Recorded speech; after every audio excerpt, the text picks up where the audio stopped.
जय श्री राधे। पूज्य श्री सद्गुरुदेव भगवान के चरणों में प्रणाम।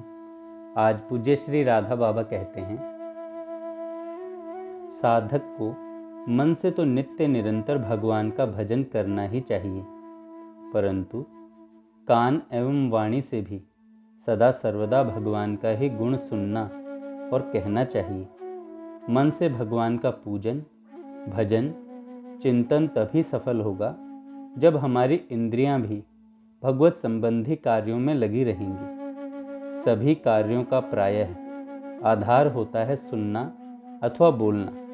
यदि कानों में सदा विषयों की ही चर्चा आती रहेगी और वाणी से सदा विषयों की बातें ही की जाएंगी, तो मन से भगवान का चिंतन होना असंभव सा ही समझना चाहिए। यदि कान और जबान भगवान में लग जाएंगे, उन्हें दूसरे कार्यों के लिए फुर्सत ही नहीं मिलेगी, तो अन्य इंद्रियां और मन स्वतः ही भगवत परायण हो जाएंगे।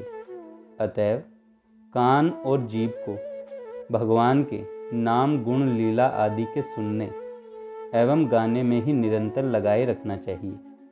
यही जीवन यज्ञ है।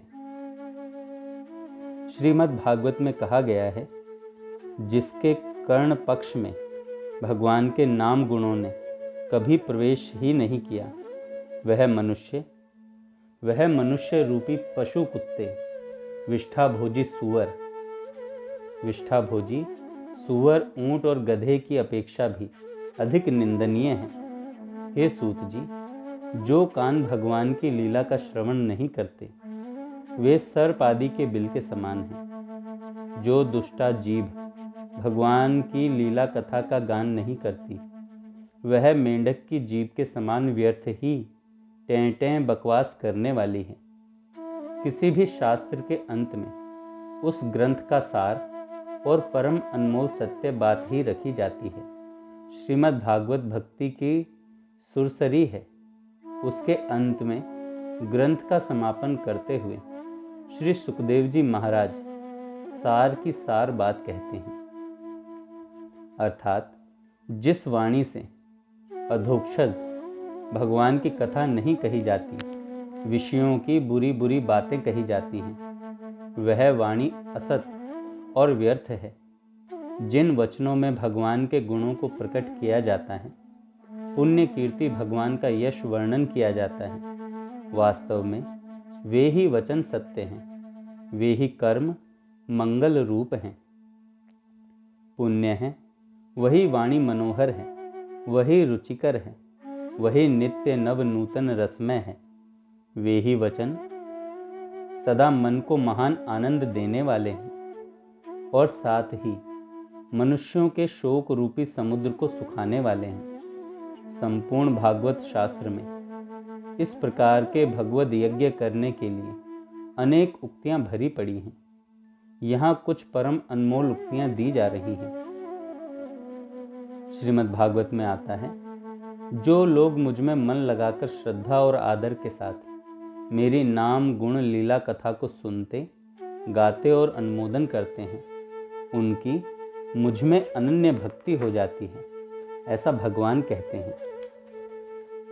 श्री सुखदेव जी कहते हैं, हे राजन, जो मनुष्य देव भगवान के दिव्य जन्म कर्मों का श्रद्धा पूर्वक कीर्तन करता है, वह समस्त पापों से छूट जाता है। भगवान श्री हरि की अति मनोहर कल्याणकारी अवतार, पराक्रम तथा बाल लीलाओं को सुनने तथा उनका गान करने से मनुष्य परमहंसों की गति भगवान में पराभक्ति को प्राप्त होता है। भगवान कहते हैं, इस प्रकार मुझ अनंत गुण संपन्न सच्चिदानंद घन ब्रह्म में भक्ति हो जाने पर फिर उस साधु पुरुष को कौन सी वस्तु प्राप्त होनी शेष रह जाती है, वह कृतार्थ हो जाता है।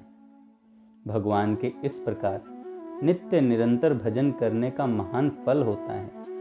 भक्त के मुख से उच्चारण किए हुए नाम की ध्वनि जहाँ तक पहुँचती है, वहाँ तक का वातावरण पवित्र हो जाता है।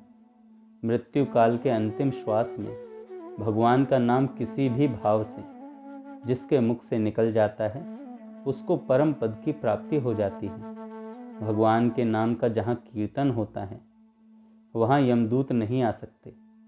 श्रीमद् भागवत में कहा गया है, पुत्र आदि के नाम संकेत से परिहास में, स्तोभ या अवहेलना से भी भगवान का नाम लेने से समस्त पाप नष्ट हो जाते हैं। अज्ञान अथवा ज्ञान पूर्वक लिया हुआ पुण्य श्लोक भगवान का नाम मनुष्य के पाप को उसी प्रकार जला देता है जैसे अग्नि में किसी प्रकार से भी डाला हुआ ईंधन भस्म हो जाता है।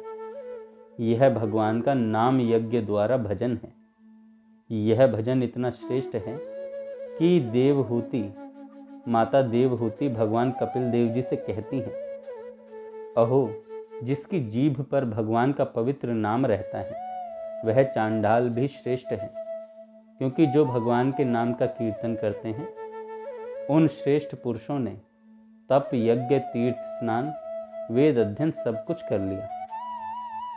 श्रीमद् भागवत के अंतिम उपदेश में श्री सुखदेव जी का कथन है, कोई भी मनुष्य गिरते, पड़ते, छींकते अथवा दुख से पीड़ित होते समय परवश होकर भी यदि ऊंचे स्वर से हरे नमः पुकार उठता है तो वह सभी पापों से छूट जाता है। जैसे सूर्य पर्वत की गुफा के अंधकार का भी नाश कर देता है और जैसे प्रचंड वायु बादलों को छिन्न भिन्न करके लुप्त कर देता है, इसी प्रकार अनंत भगवान का नाम कीर्तन अथवा उनके प्रभाव का श्रवण हृदय में प्रवेश करके समस्त दुखों का अंत कर देता है। यह तो मात्र विवश होकर भगवान के नाम यज्ञ द्वारा भजन का फल है।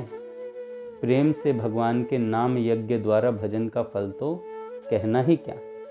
गोस्वामी श्री तुलसीदास जी कहते हैं, बिबसहु जासु नाम नर कहहीं, जन्म अनेक रचित अग दहहीं, सादर सुमिरन जे नर करहीं, भव बारिध गोपद इव तरहीं। जय श्री राधे।